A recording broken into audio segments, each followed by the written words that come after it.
In Part 1, we stood in a quiet living room in Austin, Texas, as 21 years of silence were shattered by 6 words, "When I found out I was pregnant."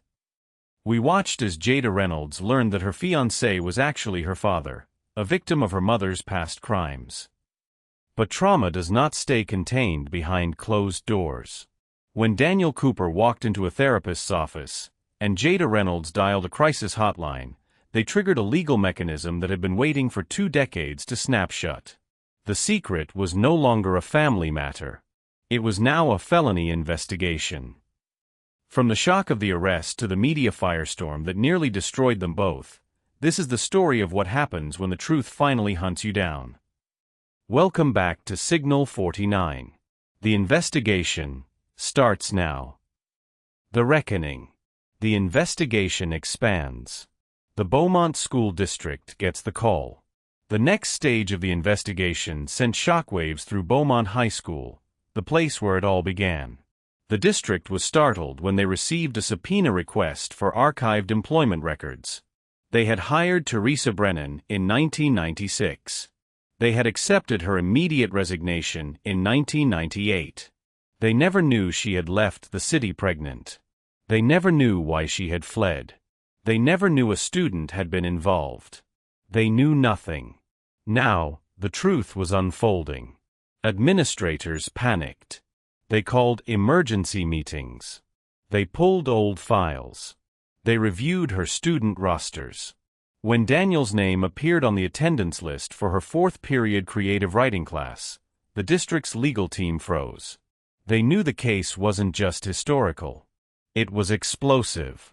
The arrest warrant. The evidence was clear. After a week of interviews, documented trauma histories, and dozens of corroborating elements, Detective Alvarez compiled the case. Her recommendation was direct. Charge Teresa Brennan Reynolds with sexual assault of a minor. Charge her with abuse of authority. Charge her with child endangerment. Charge her with fleeing a jurisdiction during an active investigation. Charge her with concealing paternity. Charge her with fraud for falsifying documents. And build a case for the long-term emotional and psychological injury inflicted on 2 victims. The district attorney reviewed everything. A warrant was signed. The arrest. The knock at the door. On November 1, 2019, 2 uniformed deputies and Detective Alvarez drove to Teresa's house. The same house where the truth had finally risen. She answered the door in pajamas, holding a cup of coffee, eyes swollen from a week of sleepless nights. When she saw the badges, her face broke. "Mrs. Reynolds," Alvarez said, "you are under arrest for the sexual assault of a minor and related charges." Teresa didn't resist. She didn't cry. She didn't ask why. She simply said, "I knew this day would come." The aftermath of the arrest. At the Travis County Jail, fluorescent lights cast a sickly glow over the booking area. Everything felt cold, distant, procedural. A booking officer behind a counter asked Teresa to remove her jewelry, empty her pockets, and stand against the wall for photographs. The flash of the camera was blinding. The metallic click echoed through her skull. 21 years of hiding. 21 years of pretending. 21 years of telling herself she had controlled the situation. All erased in one shutter sound. Her fingerprints were scanned. Her mugshot captured. Her charges read aloud, slowly all of them, each one like a verdict she already knew was true. Sexual assault of a minor. Abuse of authority. Fleeing a jurisdiction. Falsifying documents. Concealing paternity. She didn't flinch. She didn't argue. She didn't deny. She simply whispered, "I'm sorry." But apologies could no longer protect her. The system had finally caught up. Daniel breaks down. The moment he sees the news. Daniel didn't follow the case. He tried to avoid it, tried to stay offline, tried to bury himself in work. But the news found him anyway. That evening, he received a text from a coworker. "Dude, Isn't this your old teacher? Link to a news article. Daniel clicked. He saw her mugshot. He saw her name. He saw the charges. And then he saw the headline. Former teacher arrested for 1998 sexual assault after child of the crime unknowingly dates biological father. His stomach dropped. His breath caught. He slammed the laptop shut. But it didn't stop the reality. Everyone would know. Everyone. His co-workers. His neighbors. His employer. His friends. People he hadn't spoken to in years. His trauma, hidden for 2 decades, was now public record. He felt exposed. Humiliated. Ashamed of something he never should have been ashamed of. He punched the wall hard enough to leave a dent. Then he collapsed on his kitchen floor, sobbing until his body ached. Not because she was arrested, but because this was the moment he realized. The world would never see him the same way again. Jada's world explodes. When trauma becomes public. Jada found out through a friend's Instagram story. A blurry screenshot of a news headline. Her mother's face in a mugshot. Her own life summarized in sensational text. Her phone buzzed non-stop. Is this you? OMG Jada, WTF? Please tell me this isn't real. Call me. ASAP. This is viral. By the time she opened her laptop, her hands were shaking uncontrollably. She typed her mother's name. Thousands of results. Local news. National outlets. Reddit threads. Twitter storms. TikTok commentary. YouTube reaction videos. True crime forums dissecting every detail. People she had never met were arguing about her life. Her identity. Her trauma. Her existence. She read comments like knives. Disgusting teacher seduces student, flees town. I feel so bad for the girl. This child shouldn't exist. She shouldn't have been born. Imagine finding out your dad is your boyfriend. The daughter must be traumatized for life. This is why teachers need oversight. That poor kid, she's collateral damage. She slammed the laptop shut and screamed. A raw guttural sound ripped from the deepest part of her. Her identity, once fragile, uncertain, was now shattered on a global scale. She wasn't just a student. Not just a daughter. Not just a victim. Now she was a headline. A warning. A tragedy people found fascinating. Her entire life had been turned into a spectacle. The social media wildfire. From local story to global sensation. By dawn the next day, the story had gone viral. Every major news outlet picked it up.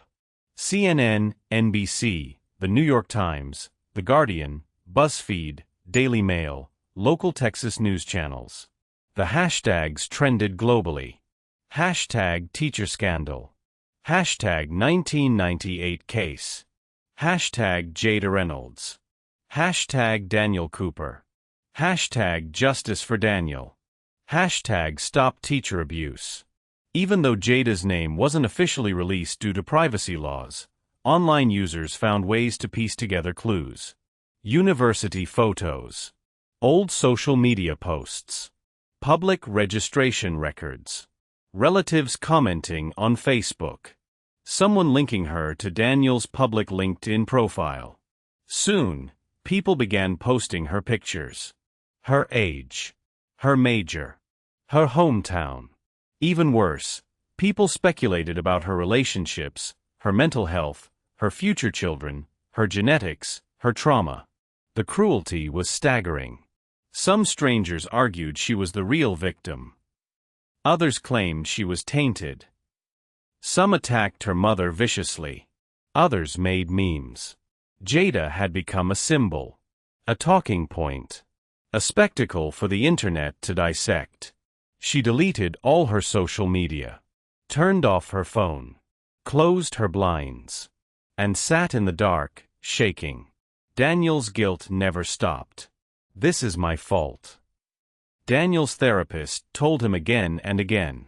This is not your fault. But he didn't believe her. He blamed himself for not questioning the past more, for not recognizing the signs, for not asking harder questions about his childhood trauma, for not knowing. But most of all, he blamed himself for loving Jada, for proposing to her, for hurting her without meaning to. His mind repeated the same thought in a vicious loop. I didn't mean to, but I hurt her. I hurt her. I hurt her. He reached out to Jada dozens of times. Calls, texts, voice messages. She didn't answer. She couldn't. She wasn't ready to hear his voice, even if she didn't blame him. Not yet. Maybe not ever. Jada's dark night. When the mind shatters. Jada didn't leave her apartment for almost 48 hours. She lay on the floor, staring at the ceiling, her thoughts spiraling into chaos. Who am I? Where do I come from? Why didn't my mother love me enough to tell the truth? How do I trust anyone again? How do I tell my children one day where they came from? Am I normal? Am I broken? Am I even real? Her sense of identity, something she had struggled with since childhood, had collapsed completely.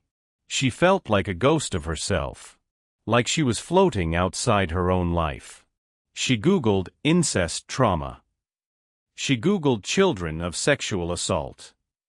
She Googled how to survive a broken identity. None of the answers helped. At one point, she whispered, I wish I didn't exist. But she didn't mean she wanted to die. She meant she wanted a life untainted by a past she never chose. She wrapped a blanket around herself and cried until she fell asleep on the floor. Daniel and Jada meet again. The conversation they both feared. 5 days after the arrest, Jada finally texted Daniel. Can we talk? He arrived at her apartment trembling, terrified she would hate him. She opened the door slowly. Their eyes met. Neither spoke at first. Then Jada whispered, Daniel, did you know? His face crumpled. No. God, Jada, no. I swear to you, I didn't know. I would never. She stepped forward and wrapped her arms around him. They held each other for nearly an hour, both shaking, both crying, both devastated. Jada finally whispered, We did nothing wrong. Daniel nodded into her shoulder. We didn't know. Their connection had been shattered, yes, but not destroyed. Not by choice. Not by guilt. Not by shame. But by someone else's crime. The legal war begins. The investigation deepens. Detective Chun puts the puzzle together. Detective Raymond Chun was not a man easily shaken. 20 years in law enforcement had hardened him, sharpened him, taught him to expect the ugliest outcomes. But this case burrowed into his mind in a way even he hadn't anticipated. He spent night after night reviewing files. School records, resignation letters, yearbooks, archived emails, substitute teacher logs, student interviews, medical records, pregnancy timelines, relocation documentation, birth certificates. The more he read, the clearer the picture became. This wasn't a fling. This wasn't a mistake. This was a pattern of grooming. A calculated escape. A 2-decade cover-up. And it had created a child whose existence was built on trauma, a trauma that had come full circle. He compiled his findings into a massive case file, thick enough to fill a binder. When he finished, he exhaled hard. This was one of the most disturbing cases he'd ever touched. Not because of the violence. Not because of the manipulation. But because of the ripple effect, the way one crime had detonated across generations. This wasn't a single victim. This was a chain reaction. The prosecutor takes over. Assistant DA Jennifer Kwan prepares for battle. When the file landed on the desk of Assistant District Attorney Jennifer Kwan, she sat back in her chair and read the summary slowly, carefully. It took her nearly an hour. By the end, She closed the binder, inhaled deeply, and whispered, "Jesus Christ." Kwan specialized in prosecuting crimes involving minors. She'd seen everything: trafficking, molestation, exploitation, severe abuse cases. But this one was different. This wasn't just about what happened in 1998. It was about concealment, abandonment, identity theft, decades of lies, emotional devastation, institutional negligence, a victim who didn't even know he was a father, a daughter who fell in love with her biological father, a family tree contaminated by silence. Kwan knew instantly. This case would make national headlines. This case would define her career. This case was morally clear, yet legally complex. But she also knew. She was going to win it. Or die trying. She assembled a legal team and began mapping out the strategy. The defense scrambles. A lawyer with an impossible job. Public defender Laura Patel received the assignment on a Thursday morning. When she saw the name, Teresa Reynolds, felony sexual assault case, she sighed. She knew the case. Everyone knew the case. When she finally met Teresa in the detention center, she expected defiance, denial, excuses. Instead, she found a woman who was exhausted, hopeless, resigned, remorseful, almost relieved. As Teresa spoke, Patel scribbled notes. "Yes, I did it. I regret everything. I destroyed lives. They deserve better than me. I will accept whatever sentence they give me." Patel had represented hundreds of clients. Most minimized. Most lied. Most tried to negotiate. Teresa was different. She didn't want a trial. She didn't want sympathy. She didn't want a plea deal. She wanted punishment. Patel tried to explain the severity of the charges, the possibility of decades in prison. Teresa nodded. "I know. You're facing 20 years. I know. You understand that if you plead guilty on all charges, there is no guarantee of leniency?" "I don't want leniency." Patel put down her pen. "Why not fight even a little?" Teresa's reply was chilling. "Because I don't deserve freedom." The PRE trial hearing. Hundreds of people packed the courtroom. On November 8, 2019, the courthouse was a zoo. The hallway outside the courtroom overflowed with reporters, photographers, community activists, parents, teachers, former students, curiosity seekers, trauma survivors, and legal observers. Multiple news vans were parked outside. Some outlets live-streamed the hearing. Inside, the atmosphere was tense. Daniel sat quietly beside Detective Chun, his hands shaking. Jada was in the row behind him, supported by a victim advocate. Teresa entered the courtroom in an orange jumpsuit, shackled at the wrists and ankles. The room went still. Some people gasped. Some whispered angrily. Others shook their heads in disgust. Teresa kept her eyes on the floor. The judge asked her if she understood the charges. She nodded. "Do you have anything to say before we set your next hearing date?" Teresa looked up, not at Daniel, not at Jada, but at the judge. "I am guilty." The room erupted. People shouted. Cameras flashed. Reporters scribbled furiously. Someone yelled, "Monster." Another yelled, "Rot in prison." The judge slammed the gavel. "Order. Order." But the courtroom stayed chaotic. Daniel covered his face. Jada burst into tears. The gavel slammed again. This case, already national, had now become something else. A cultural flashpoint. Community outrage. The town of Beaumont reacts. Back in Beaumont, where everything began, the community held its own reckoning. The school district released a statement. "We failed to protect our students in 1998. We deeply regret the pain caused." Parents were furious. At a school board meeting, emotions boiled over. One father yelled, "You let her slip through the cracks. You let her flee. And now a man's whole life is ruined." A teacher tried to defend the school. "None of us knew. She hid it well." But many didn't accept that excuse. Some asked, would the reaction have been different if the victim was a girl? Would the school have done more? Would the police have cared sooner? Voices trembled with rage, guilt, shame, denial. It wasn't just one woman's crime. It was a community failure. The internet decides. The court of public opinion. Millions debated the case online. Some posts defended Daniel. He's a victim twice over. Some defended Jada. That girl deserves therapy for life. Some tried to downplay the abuse. At 15, he probably liked it. Others corrected them. A child cannot consent. Full stop. But the most disturbing conversations came from people who fetishized the scandal. This sounds like something out of a movie.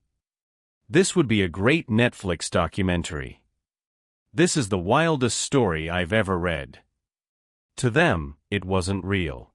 It wasn't trauma. It wasn't human suffering. It was entertainment. Jada saw one comment. "Imagine accidentally dating your dad, LOL." She slammed her laptop shut so hard she cracked the frame. The prosecutor's strategy. Preparing for the grand jury. Assistant DA Kwan organized her case meticulously. She divided the evidence into 5 categories. 1. The grooming timeline. 2. The sexual abuse. 3. The pregnancy. 4. The escape and concealment.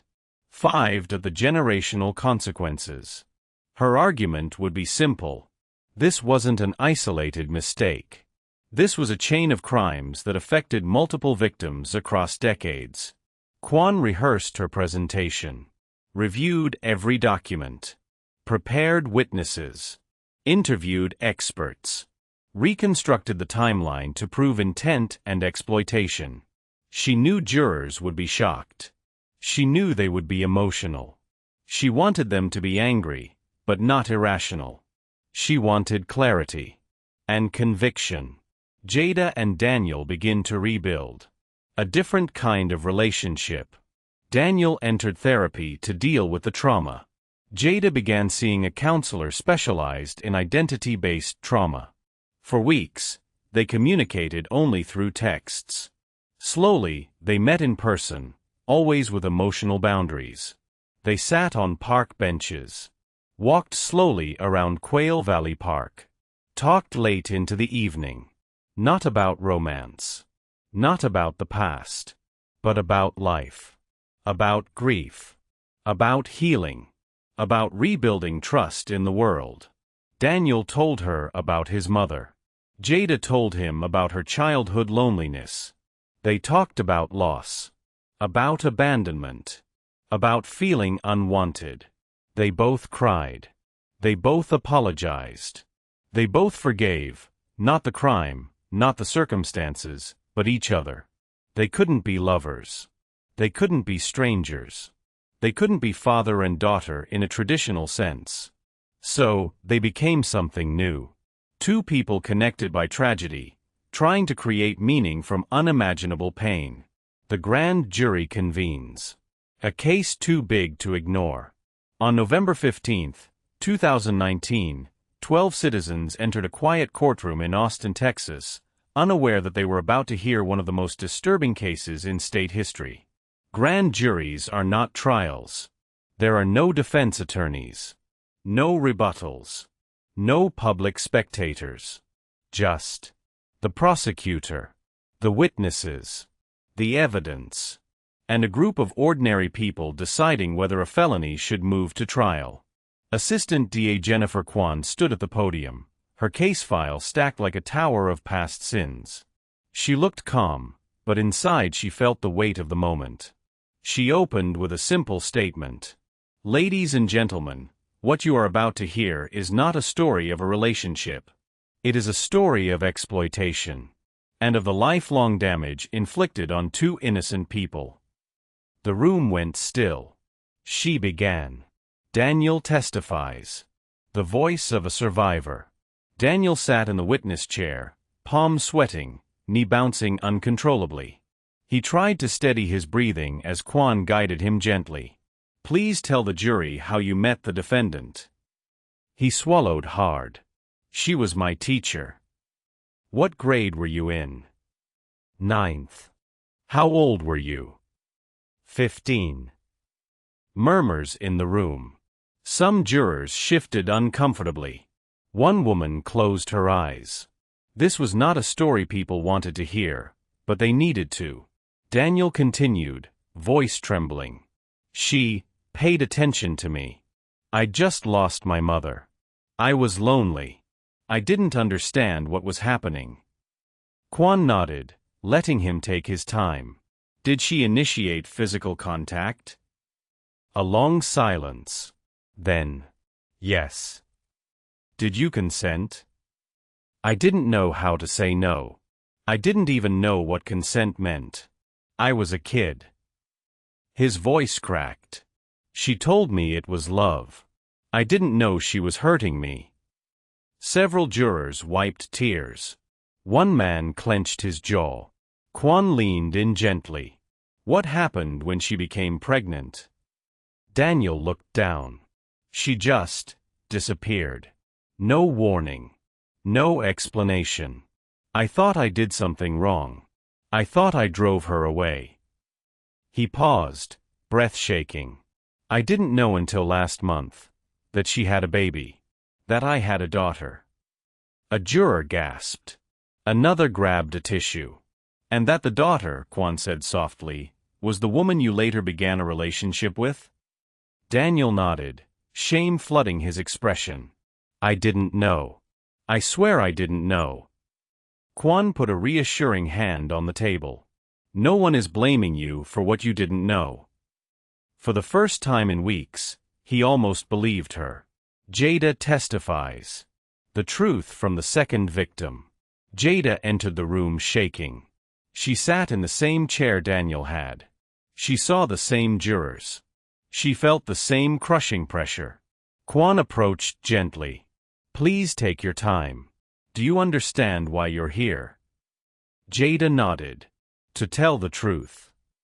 And what is the truth? Jada swallowed. The truth is, I didn't know who my father was. My mother never told me anything. I grew up believing he was just gone. She inhaled shakily. And then, I fell in love with a man who turned out to be my father. Several jurors couldn't hold back their reactions. A muffled "God" from the corner. A soft "Oh my Lord" from a woman in her 50s. Jada continued, voice cracking. I didn't do anything wrong. Neither did he. We didn't know. We didn't choose this. She paused, her eyes filling. But my mother did. She chose it. She hid everything. And now we're suffering for it. Quan stepped closer. How has this affected your life? Jada let out a shaky laugh, broken, sad, hollow. My life is gone. My plans, my sense of self, my identity. Everything is shattered. I feel like I was built out of someone else's crime. The jury shifted collectively, uncomfortable, horrified, moved. Quan placed her hand on Jada's shoulder. Thank you. That was incredibly brave. Jada collapsed in tears as she left the room. A professional analysis. The psychologist speaks. Next, Quan brought in Dr. Felicia Hartwell, a trauma psychologist with expertise in childhood exploitation. Her testimony was crisp, careful, and devastating. She outlined the psychological grooming patterns typical in educator-student abuse. Targeting vulnerable children. Using compliments as emotional bait. Creating secrecy. Blurring professional boundaries. Feigning romantic interest. Exploiting trust dynamics. Weaponizing the victim's confusion. Then she said, In my professional opinion, Daniel Cooper displays classic symptoms of a victim of childhood sexual trauma. In addition, the daughter exhibits signs of identity shock consistent with children born from abuse. She is experiencing what we call genealogical trauma. One juror covered her mouth. Another stared downward. Dr. Hartwell finished with the clearest conclusion possible. Both victims deserve recognition. And the offender must be held accountable, even decades later. The decision. 30 minutes that felt like hours. The jury retired to deliberate. Daniel paced the hallway. Jada sat quietly on a bench, gripping a water bottle she never drank. Quan leaned against the wall, arms folded, mentally preparing for next steps. Inside the deliberation room, the jurors talked quickly, passionately, horrified by what they'd heard. 30 minutes later, a remarkably short time for such a heavy case, they returned. The foreman stood. We, the jury, find probable cause to charge the defendant on all counts. The room felt electrified by the weight of the decision. Quan nodded solemnly. Daniel exhaled shakily. Jada started crying, not out of joy, not out of vindication, but out of the emotional release of being believed. For the first time in weeks. For the first time in their lives. Their pain had a name. And the law recognized it. Teresa's full confession. The truth finally spoken aloud. After the grand jury decision, Quan visited Teresa in jail. She sat across from her in a small room, hands folded, face drawn with exhaustion. Quan placed a recorder on the table. Mrs. Reynolds, you can choose not to speak. But I want you to understand the significance of this moment. Teresa nodded, tears forming. I know. Quan clicked record. Tell me what you did. Teresa inhaled sharply, then exhaled the truth she had buried for 2 decades. She confessed to grooming Daniel, exploiting his vulnerability, crossing boundaries intentionally, initiating sexual contact, becoming pregnant, disappearing deliberately, changing her name, hiding the paternity, raising Jada under false pretenses, never giving Daniel the chance to know his child, allowing Jada and Daniel to meet without warning, causing the psychological trauma that followed. At the end, she whispered through tears, I stole his childhood. And I destroyed hers. I deserve whatever happens next. Quan didn't answer. She didn't need to. The confession was enough. Jada's breakdown. The psychiatric collapse. 3 days after giving testimony, Jada suffered a near-complete emotional breakdown. It happened at night. She was studying at her desk, trying to distract herself, when she suddenly felt pressure in her chest. Sharp, suffocating, unfamiliar. The walls seemed to tilt. Her breath wouldn't come. Her vision blurred. She collapsed to the floor, shaking violently. Her roommate heard the thud and ran in, terrified. Jada was gasping. I can't breathe, I can't breathe. An ambulance was called. Paramedics identified it as a severe panic attack, compounded by trauma and media pressure. At the hospital, a psychiatrist evaluated her and gently said, You are experiencing a trauma collapse. You need structured support. For the first time in her life, Jada agreed to long-term therapy. It wasn't weakness. It was survival. Daniel finds purpose. A survivor becomes an advocate. Daniel's therapist encouraged him to join a male survivor support group, something he resisted at first. But when he finally attended, he discovered something unexpected. He wasn't alone. Other men had lived through similar stories. Teachers, babysitters, neighbors, coaches, family friends. Men who hadn't been believed. Men who had been shamed into silence. Men who carried decades of guilt they never deserved. For the first time in his life, Daniel spoke openly about what happened, not just the grooming, but the emotional aftermath. And his story resonated with the group. One man said, You have a voice. Use it. Slowly, Daniel began to consider something he had never imagined. Becoming an advocate for male survivors of abuse. Not because he wanted attention. Not because he wanted to be a symbol. But because silence had almost destroyed him. And he refused to let it destroy anyone else. The sentencing date is set. The final stage approaches. On December 8, 2019, Judge Halverson issued the formal order. State of Texas versus Teresa Reynolds. Sentencing hearing, February 14, 2020. Valentine's Day. The irony was brutal. A crime disguised as love would be condemned on the day society celebrates romance. Quan knew it would be emotional. Daniel dreaded it. Jada feared it. The media anticipated it. The courtroom would be full. And Teresa. She accepted it. She didn't want a trial. She would plead guilty. She would face her punishment. She would finally stop running. Sentencing morning. A lake of cameras outside the courthouse. On February 14, 2020, reporters lined the sidewalks before sunrise. Camera crews, microphones, tripods, journalists in heavy coats, students holding protest signs, victim advocates with candles, curious locals with smartphones. The courthouse steps looked like a media battlefield. News anchors rehearsed their lines.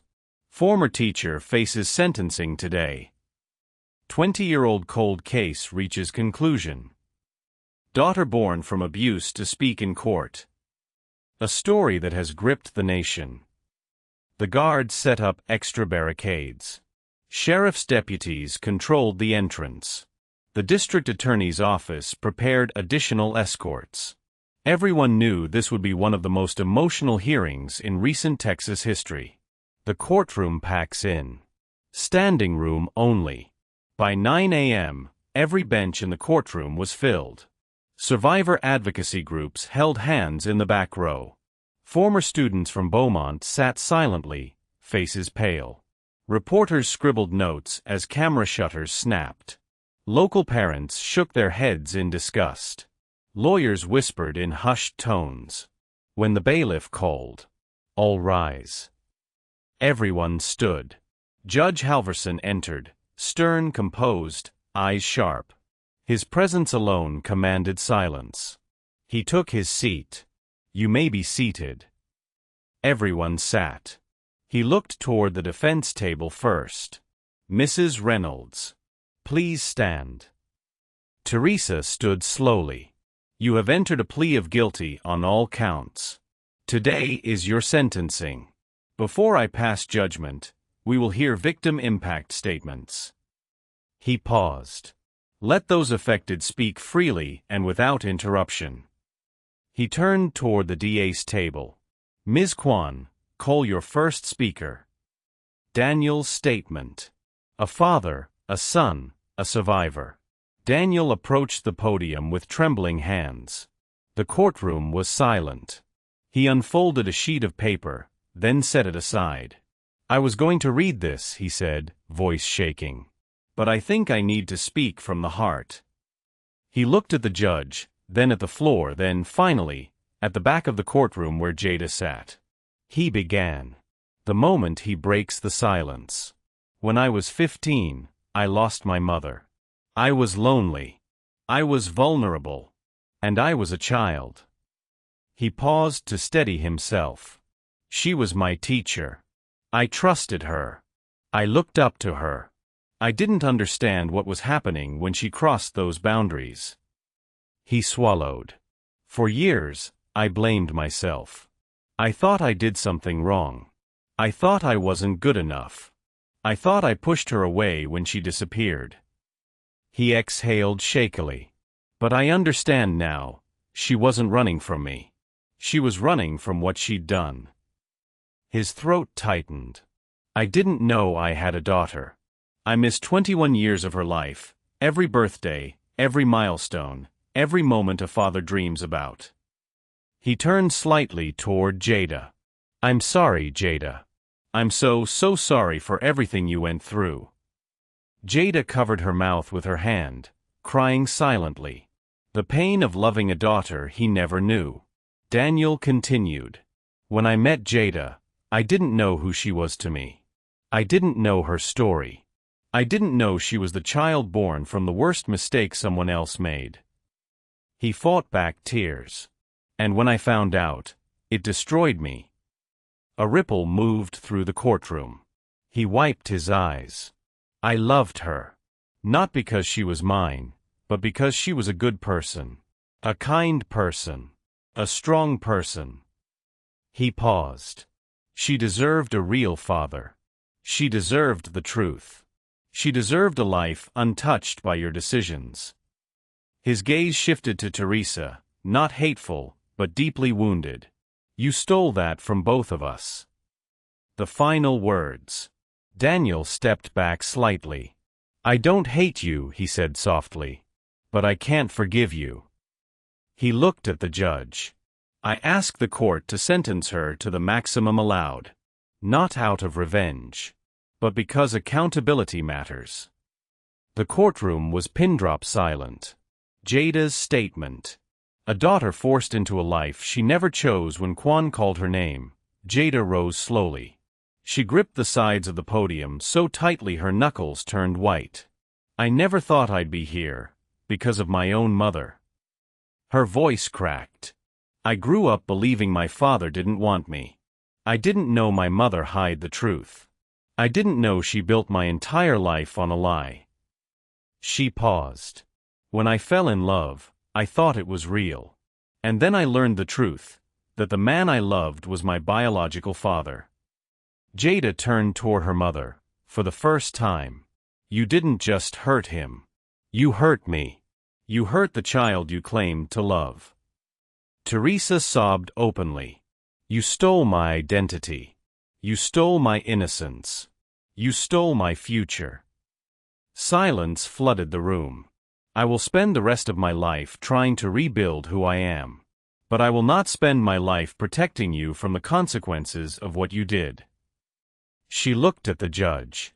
I ask the court to give a sentence that matches the damage done, to both of us.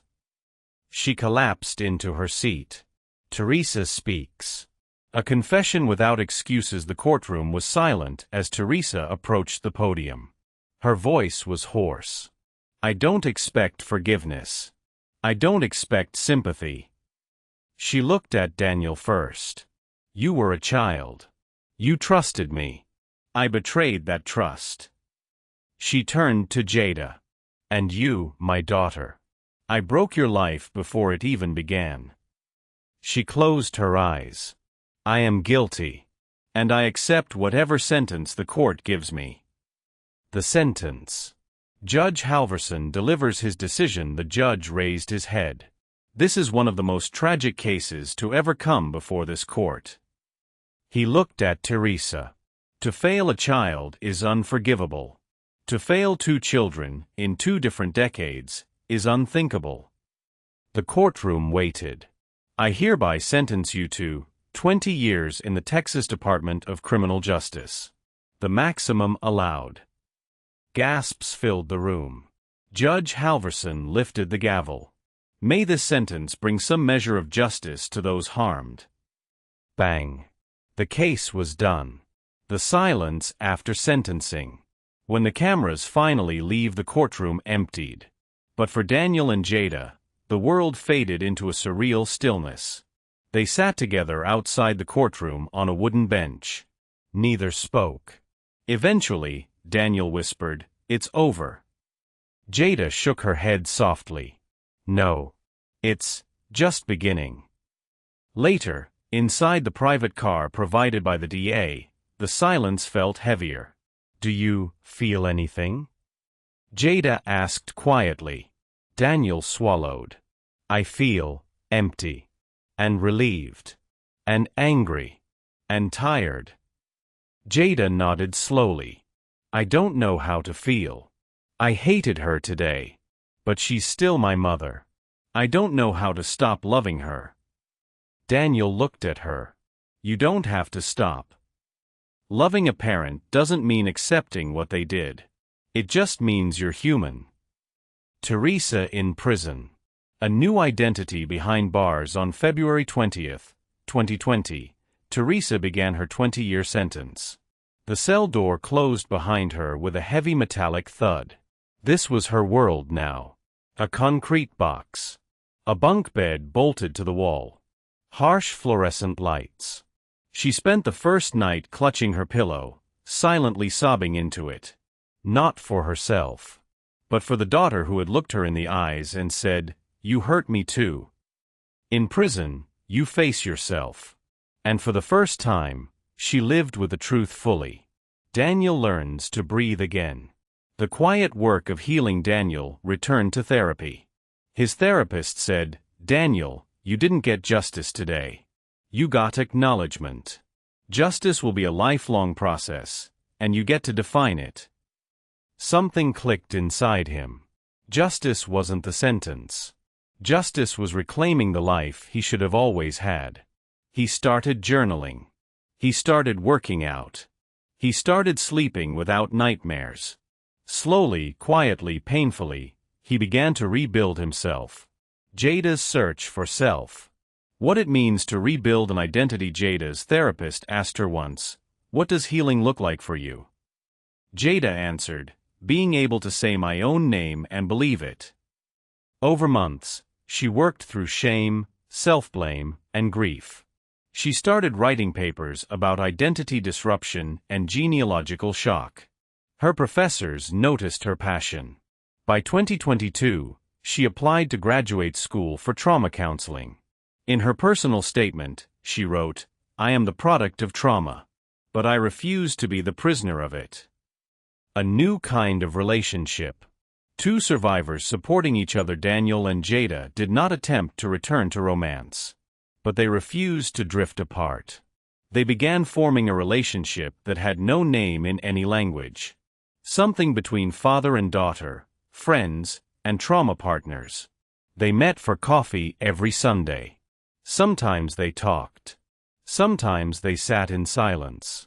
They set boundaries. No conversations about the past without consent. No forcing healing.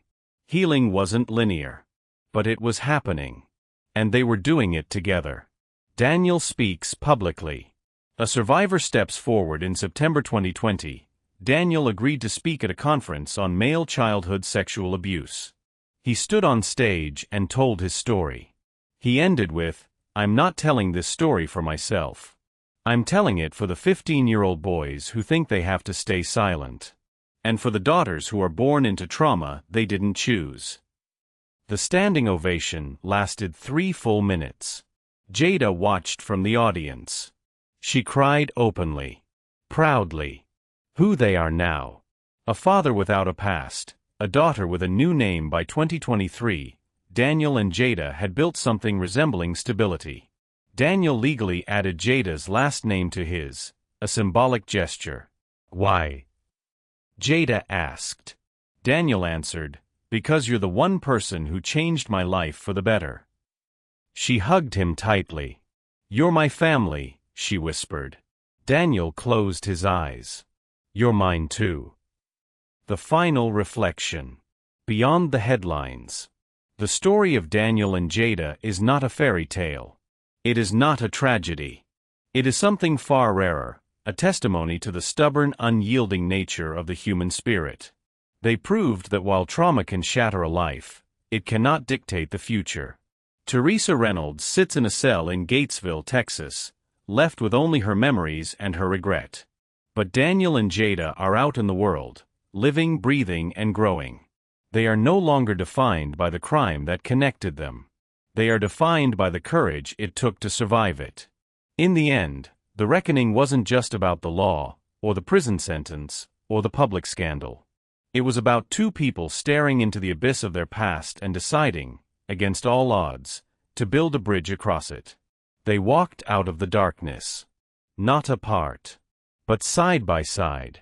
This case challenges everything we think we know about trust, authority, and the resilience of the human spirit. It reminds us that behind every sensational headline, There are real human hearts beating, breaking, and healing. If Daniel and Jada's journey moved you, or if you believe that difficult stories like this deserve to be told with respect and truth, please hit that like button. It helps get this story to the people who need to hear it. We dig deep into the cases that matter here. For more true stories that explore the darkest corners of human nature, and the light that survives within them, make sure you are subscribed to Signal 49.